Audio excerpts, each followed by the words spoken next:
L'AIDS è in aumento, ma sono ricomparse anche malattie sifilide e gonorrea che sembravano essere state sconfitte. Nel 2018 ad Agrigento ci sono stati 2 casi di sifilide, 68 invece sempre lo scorso anno in tutta la Sicilia. Mentre prima del 2018 altre 380 persone, sempre a livello isolano, avevano contratto la sifilide. Ma i casi più allarmanti sono quelli sull'HIV, l'infezione che provoca l'AIDS. Sono 3.341 casi registrati, con una tendenza che mostra un abbassamento dell'età in cui si contrae il virus.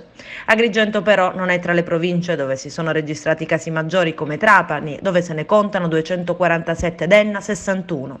Lo studio Sex Workers con tutti i dati è sul tavolo dell'assessore regionale alla sanità Ruggero Razza, che ha messo insieme un pacchetto di misure per bloccare l'incremento della diffusione dell'AIDS.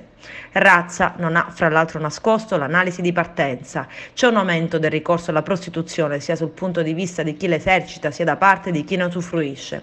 Lo studio evidenzia anche l'aumento di casi di malattie e virus meno aggressivi ma ugualmente pericolosi: epatiti, HPV, candida. Il piano che l'assessore Razza ha portato in giunta indica l'esigenza di avviare una campagna di prevenzione con una comunicazione, una rete di convenzioni a tutela delle prostitute e di chi va con i sex worker. L'assessore pensa già a un sistema di test sanitari semestrali, screening gratuiti. Lo studio infatti evidenzia anche la possibilità di molti casi di persone infette senza che lo sappiano.